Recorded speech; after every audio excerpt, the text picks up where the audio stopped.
Ricardo Quaresma and the storied journey of an enigmatic prodigy. Portuguese football has a rich history of sublime attacking talents. From the great striking exploits of Eusébio to Barcelona star turned Galáctico icon Luís Figo, Portugal is a nation that's been blessed with players of breathtaking calibre through the years. Their craftsmanship has imbued fans across the peninsula and led to many unenviable comparisons for their future produce. At the turn of the millennium, two rising stars were burdened by this weight of expectation. After being billed as the next Figo, these indigenous adolescents were turning heads with their blistering pace and majestic trickery. Both wingers, with jet black hair and deep Mediterranean tans, were undoubtedly the most exciting talents the famed sporting CP Academy had produced in years. Their names were Cristiano Ronaldoand Ricardo Quaresma. The latter, 1.5 years Ronaldo Sr., was widely considered the more naturally gifted of the duo. Born and raised in the nation's capital, Quaresma was affectionately nicknamed O Cigano, the Gypsy, due to his mother's Romani descent. He and Ronaldo formed a strong bond both on and off the field with a similar style of play and comparably troubled upbringings. With both players' careers seemingly destined to dovetail en route to greatness, it strikes a peculiar chord to learn that they went on to walk vastly opposite paths. Quaresma's first taste of the professional game was handed to him by sporting legend and B-team manager Vitor Donas. Having risen through the youth ranks from the age of 14, the winger dazzled with all the swagger and panache fans have now become accustomed to over the years. Donas, an ex-goalkeeper for the club himself, earning no fewer than 332 caps, saw the untapped potential in the youngster and immediately afforded him license to roam. His faith proved to be well placed when, after just 15 appearances, Quaresma was beckoned into the first team setup. Ostensibly needing time to acclimatize to the step-up in playing standard, it came as a pleasant surprise to see the winger establish himself as an integral member of the squad within his first season of Primeira Liga action. His ability to cut in from either flank and shoot or cross with the kind of curve that had only previously been seen from the likes of David Beckham made him an instant hit. Notching 5 goals in his maiden campaign, he helped Sporting secure an illustrious League and Cup double. The following 2 years saw the mercurial starlet continue his meteoric rise. His nonchalant demeanor yet agile verve was only dampened by his fiery temperament, which at times had begun to tarnish some mesmeric displays. Whilst Quaresma and Ronaldo's stock skyrocketed, Sporting slumped and it soon became infeasible for the Lisbon outfit to retain the services of their prodigal sons. A transfer in the region of €6 million agreed. The lucky 19-year-old moved to one of the biggest establishments in world sport, FC Barcelona. In a summer that also saw the departure of Ronaldo to Manchester United, both youngsters looked to be well on course to attaining the elite level their aptitude promised to provide. Unfortunately, whilst Ronaldo's childhood dramas acted as a harbinger of motivation, Quaresma's helped shape the catalyst for his self-destruction.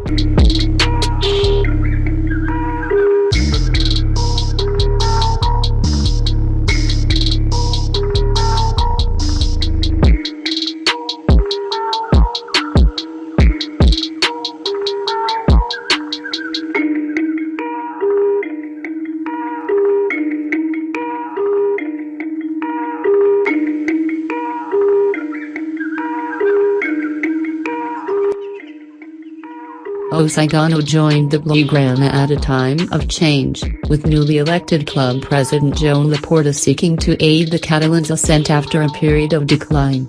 Following the advice of club icon Johan Cruyff, Frank Rijkaard was appointed manager alongside a plethora of new signings. Quaresma's arrival went somewhat under the radar as marquee recruit Ronaldo stole the headlines. Having been purchased for a cool €27 million from Paris Saint-Germain following his Brazilian World Cup triumph in the summer, all eyes were firmly on the buck-toothed wonder. But a new contract, quickly accelerated social profile and even a cameo in Nike's famous Olay advert, all appeared too much too soon for Quaresma to handle. Rijkaard had attempted to instill his tactical vision within Quaresma, giving him a crash course in positional play. Much like his coaches at Sporting, Ricardo realized the stunning potential at his fingertips, however felt in order to fully harness it, the winger must learn to be tactically disciplined. Adopting an attitude not dissimilar to that of a petulant child, the player and manager's relationship soured rapidly as Quaresma's toys came crashing out the pram. Uninterested in being told how and where to play, his polemic ran to the press encapsulated the winger's pent-up frustration. At Sporting I was always given a free role and I was brought to Barca under the pretenses that I would be allowed to play the same way. He continued, I have not gotten the opportunities nor do I have the confidence of the manager. Quaresma belligerently disregarded his manager's coaching, deeming it patronizing as opposed to a quest for self-betterment. This wasn't the last time he would spark conflict with the hierarchy of his employers in what became an all-too-familiar trend. After refusing to play again for Ricardo, he was swiftly sold back to his native Portugal, this time to Porto along with €15 million in return for the services of playmaker Deco. It was here where Quaresma spent the next 4 years of his career and began to rekindle the kind of form that had once seen him heralded as Portugal's next savior. Over a second stint in his homeland, he scored 30 goals and helped the Dragos to 3 consecutive league titles. He also honed a skill that would later become his trademark, the trivela. Quaresma's form reached its pinnacle in his final 2 years as he cemented a regular place in the national side's starting lineup. His exceptional form was thanks in no small part to coach Jesualdo Ferreira. Porto's manager cited the importance of not putting too much tactical strain on the now 22-year-old and allowed Quaresma to express himself. I don't want him, Quaresma, to lose his personality and individuality, otherwise he'll turn into an average player rather than the genius he is. It wasn't long before he was attracting a host of potential suitors and, fresh from carving his own name into the history books with Chelsea, José Mourinho was the man to offer Quaresma a shot at big club redemption with Internacional. An €18 million fee was agreed and the youngster was once again thrust into the spotlight.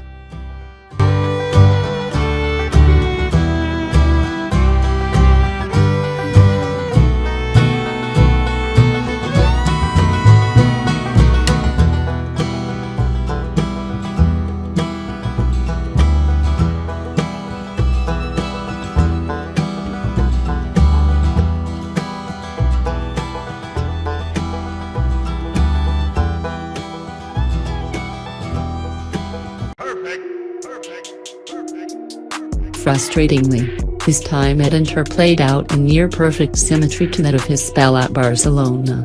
Starting with systematic difficulties grasping Mourinho's regimented tactics, another clash in footballing ideologies left Quaresma far down the pecking order. In a year that former teammate Cristiano Ronaldo captured his first Ballon d'Or, Quaresma was embarrassingly presented with the Ballon d'Oro, an award given to the worst player in Serie A. A loan spell inevitably followed, this time to London and Mourinho's previous employers, Chelsea. The winger appeared enthused at the prospect of teaming up with his former national team mentor Luís Felipe Scolari, but it wasn't to be. Scolari was relieved of his duties in favour of goose hitting just a solitary week after Quaresma's arrival and, 4 pitiful games later, another toured campaign was ended. Back in Italy, after Inter failed in their attempts to offload the troublesome virtuoso, he seemed unwilling to tailor his game accordingly to incorporate Mourinho's defensive mindset. Used sparingly in a season where the Nerazzurri took Europe by storm, winning an unprecedented treble, Quaresma's name on the list of forgotten wonderkinds seemed to have been all but carved in stone. He left Inter in the summer of 2010 for Turkish side Besiktas. After 2 wholly underwhelming years in Lombardy, he stayed true to his roller coaster of a career and began his latest upsurge. A stellar first year saw the Portuguese midfielder score 11 goals, each more sensational than the last. He helped his new club to the Turkish Cup final where he scored the opener and was subsequently awarded Man of the Match as Besiktas ran out 4-3 winners on penalties. The next season started in a similar vein.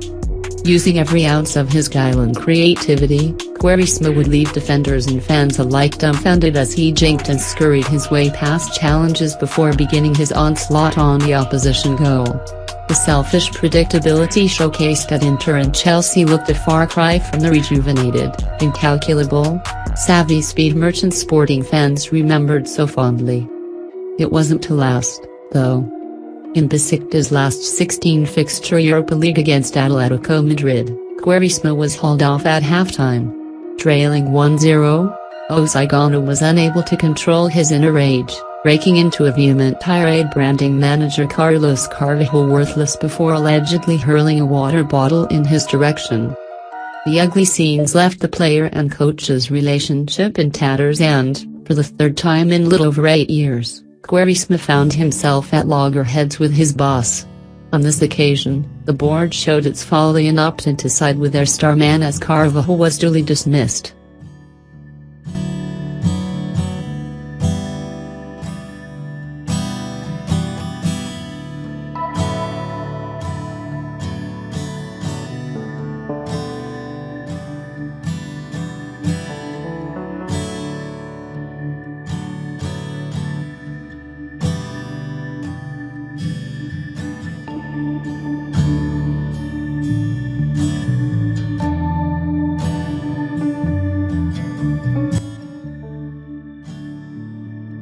The summer brought about the final straw for the insouciant's talent. His toxic attitude was slowly poisoning the rest of the squad, something that did not sit well with the chairman. He was told he could stay if he agreed to a pay cut. He refused. What ensued was nothing short of war. From being accused of urinating in the changing room by club officials to his arrest for assaulting a police officer when pursuing an individual believed to have mugged his mother, Quaresma's time at the club was drawn to a bitter end. With his fall from the grace having now hit rock bottom, he was released in disgrace. After a drastically lackluster time in the Middle East with Al Ahly followed by 7 months in free agent wilderness, Quaresma returned home to Porto and was presented with the number 7 shirt in front of 10,000 fans.